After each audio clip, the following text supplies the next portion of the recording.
প্রিয় শিক্ষার্থীবৃন্দ, আজকে আমরা শিখব ভয়েস চেঞ্জ। ভয়েস চেঞ্জ অতি গুরুত্বপূর্ণ একটা বিষয়, সব লেভেলে এটা লাগে। আমরা অতি সহজভাবে একটা আইডিয়া নেব। আমরা আগে ভয়েস চেঞ্জের নিয়মটা জানি, অ্যাক্টিভ থেকে প্যাসিভ কিভাবে করতে হয় বেশিরভাবে অ্যাসার্টিভ সেন্টেন্সে। আমরা এই সূত্রটা 3 লাইনের সূত্রটা আমরা একটু মনে রাখি। সাবজেক্ট ভার্ব অবজেক্টকে উল্টো লেখা চাই, ভার্বের আগে বি পরে বাই, প্যাসিভ করতে এই তো চাই, এটুকু মূল ছন্দ। আবার বলি, সাবজেক্ট ভার্ব অবজেক্টকে উল্টো লেখা চাই, ভার্বের আগে বি পরে বাই, প্যাসিভ করতে এই তো চাই। এবার দেখি, আমরা উদাহরণ দেখি। I do the work with care.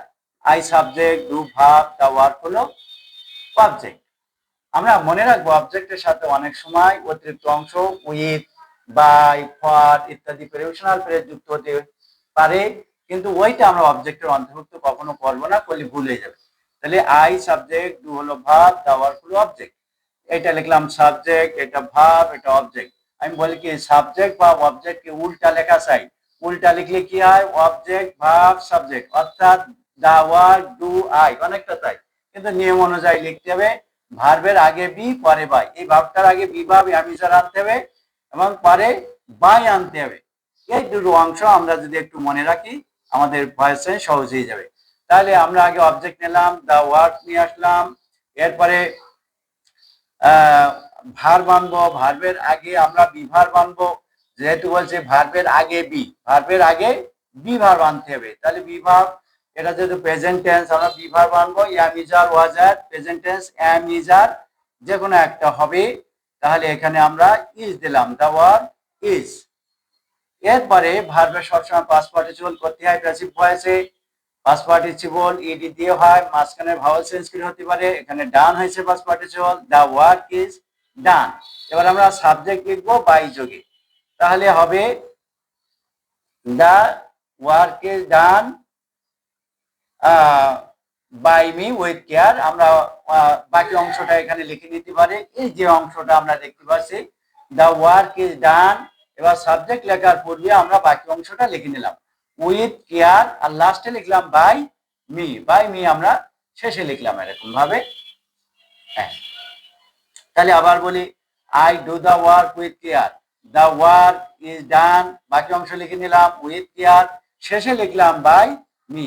By যুক্ত অংশ আমরা শেষে লিখলে এটা অতি নিরাপদ হবে, কারণ মাঝে সবসময় এটা লেখা যায় না, মাঝে মাঝে লেখা যায়, মাঝে মাঝে লেখা যায় না। সুতরাং এই অংশ লাস্টে লেখাই উত্তম। বাই যুক্ত অংশ আমরা লাস্টে লিখবো, এটার জন্য আমরা মনে রাখি।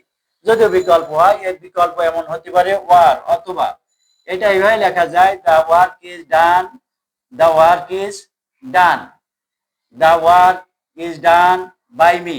আমরা উল্টা ভাবে লিখলে অবজেক্ট ভার্ব সাবজেক্ট লিখলাম, শেষ অংশ লিখলাম with care, the work is done by me, লাস্টে লিখলাম উইথ কেয়ার। তাহলে আগেরটা পরেরটা একই রকম, দুইটা শুদ্ধ হবে। আমরা আগে বাই মি শেষে নিয়েছিলাম, আর এবার বাই মি মাঝখানে লিখছি। যদিও তাই, তবে বাই মি সব সময় লাস্টে লেখা যায়, কিন্তু সব সময় কিন্তু মাঝে লেখা যাবে না। বাই যুক্ত অংশটা আমরা সব সময় এই কারণে লাস্টে লেখার চেষ্টা করব। ধন্যবাদ। দ্বিতীয় বাক্য আছে, ফেভার অ্যাটাক মি, জ্বরে আমাকে আক্রমণ করলো। এর প্যাসিভ হবে সাবজেক্ট ভার্ব অবজেক্ট। তাহলে এই তিনটা উল্টাই লিখলে হয় মি অ্যাটাক ফেভার, অনেকটা ওইভাবে নিয়ম অনুযায়ী আমরা উল্টাই লিখলি। তাহলে মি এখানে সাবজেক্টিভ স্থানে এলে মির জায়গায় আই হয়ে যাবে সাবজেক্টিভ ফর্ম যেহেতু। তাহলে আই, এবার ভার্ব লিখবো, ভার্ব অ্যাটাক পাস্ট টেন্স আছে, বি ভার্ব, তাহলে ওয়াজ আনবো।